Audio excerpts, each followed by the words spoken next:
Come on. Get in there, buddy. So I guess I'm an idiot and maybe I should read directions a little better first. Oops.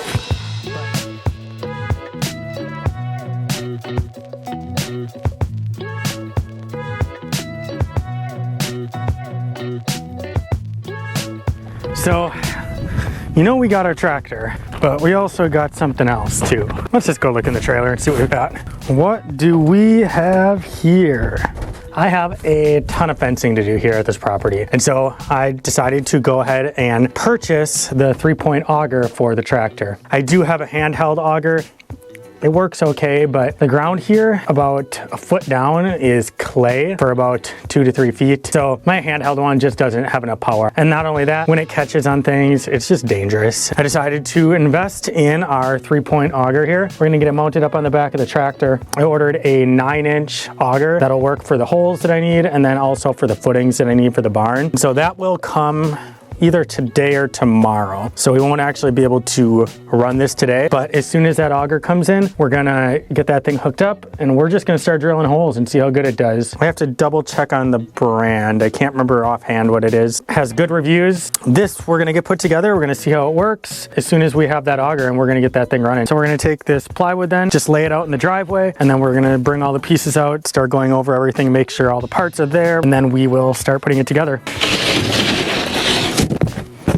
I like making sure that I have all my parts laid out and organized. Just makes it easier for me to make sure that everything's there, make sure I don't have to return it or get some other parts. And it helps me stay organized. I'm not a very organized person. If you've ever seen the inside of my tool trailer, it's pretty bad.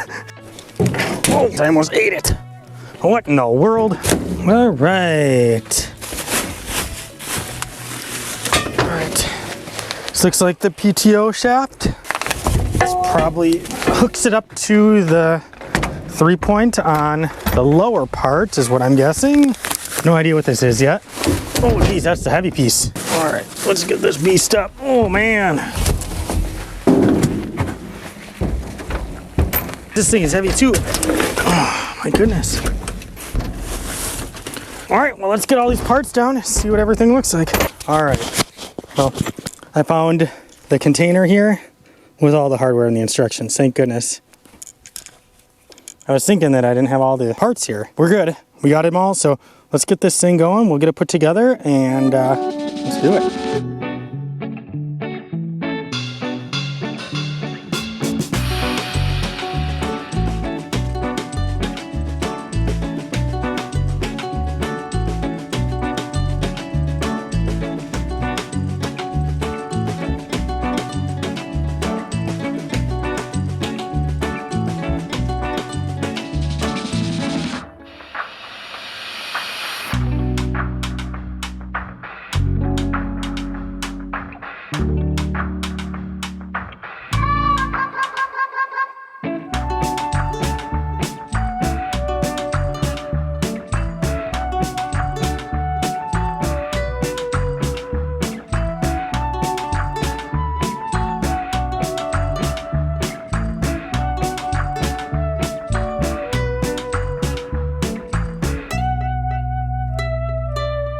That wasn't too bad.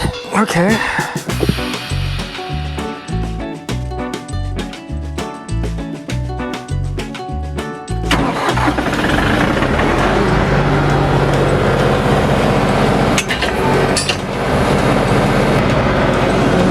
That does not even come close.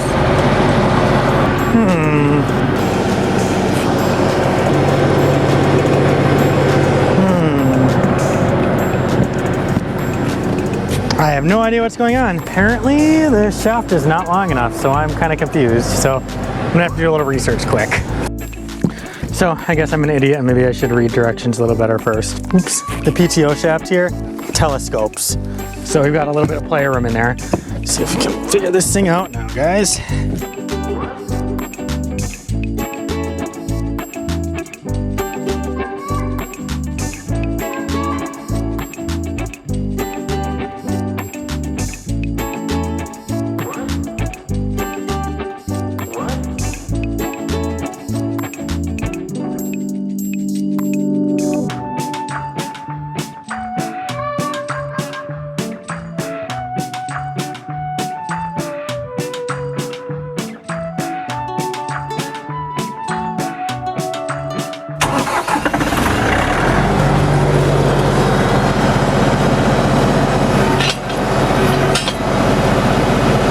All right, so we're just gonna take and put this little storage container on here. Got a couple little bolts with some lock washers on for that. And then I have to put a set screw in and we are good to go.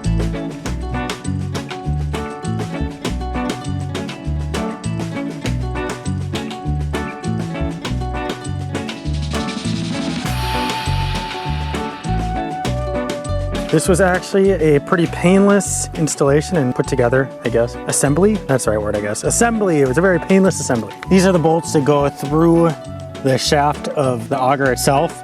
And so I'm gonna put these up in here. I also have an extra pin.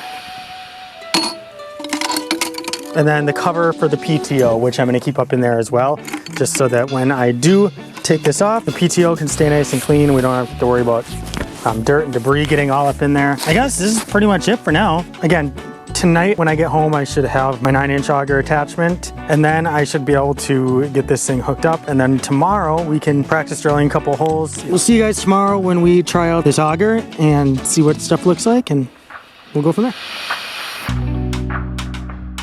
Today I just got the actual auger itself in. It is a 9-inch auger. We're gonna go with that because the footings that we're gonna use for our barn are 8-inch sonotubes, so it'll be easy to slide them down in. I need to pick up some gear oil for in here, and it's an 80W90 gear oil. I need to pick some of that up, and then we will be able to get started on this thing and hopefully start using this thing tomorrow. That's my goal. There we are. That's where we're at, guys. If you guys are not already subscribed, hit that subscribe button, hit the notification bell, hit that like button. We're trying to reach as many people as we can and hopefully be an example to someone else who wants to do something like this. It's hard to get going. A lot of people think it's impossible to do, but it's not. Just start going, get stuff done, and then once you're doing stuff, then you just keep going because you got nowhere else to go except forward. If you guys are liking this stuff, follow us, please. It's fun.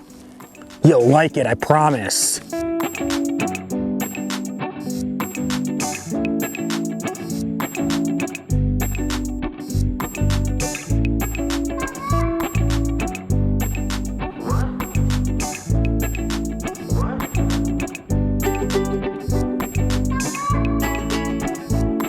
I had to take off this shroud to get the bolts in there a little easier, and then I forgot to put the shroud back on the shaft before I put it on, so I had to take it off, and now I got to get these bolts, you can see right in there, I have to get those bolts threaded in and tightened down, and then we are pretty much good to go and start testing this thing out. I'm gonna get these last couple bolts done, we'll fire this thing on up.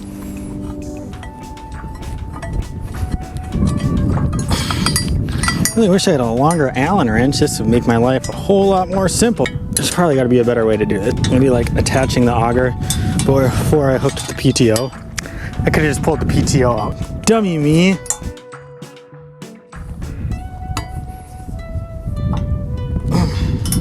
All right. Finally. That was kind of irritating. I should have just disconnected the shaft and then I could have spun the gear inside of here and hooked it up a lot easier. Not very smart today. I'm just gonna blame it on the cold, and I've never done this before. One last thing I gotta do before I can start this thing on up. I need to figure out how much gear oil I gotta put in this thing. 80W90 lubricant and fill to oil level plug. Oh, okay. I'm gonna take this top plug off right here, and I took this front plug off, and we're gonna fill it up to this level, and then I can put all these back in, and then I just have to put this last shroud that covers the shaft right here back on. After that, we can fire it up. As you can see, I got it up to that oil level right there. So now I can just put the plug back in. And we still gotta crank it down.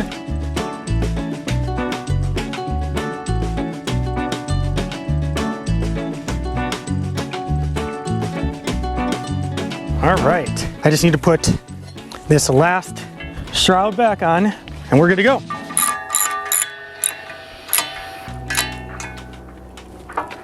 All right, so we got this thing all good and attached. Where should I go? Let's just do one right here. We'll do a test hole right over here. How about that, guys?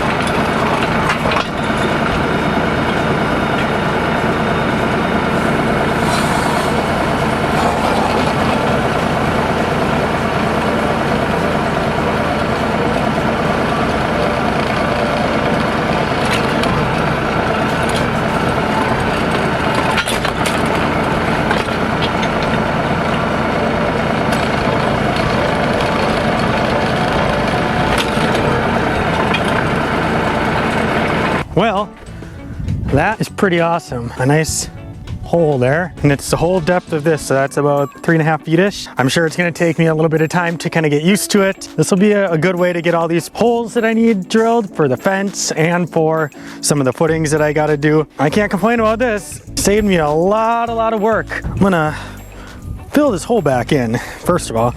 And there's still a little bit of frozen ground under here too, so it pushed right through the first, I don't know, maybe like inch or so of solid frozen ground. Yeah, this is pretty fantastic. Helpful tool right there. That thing's awesome. You'll see me use this a lot in the future. Glad I got it put together. I'll put a link in the description below as to what model this is, and I will put in a link as to what model this tractor is as well. We'll see you guys later. Hope you guys enjoyed this video. If you did, hit that subscribe button, hit the thumbs up, hit the notification bell, and we will see you guys later. Peace.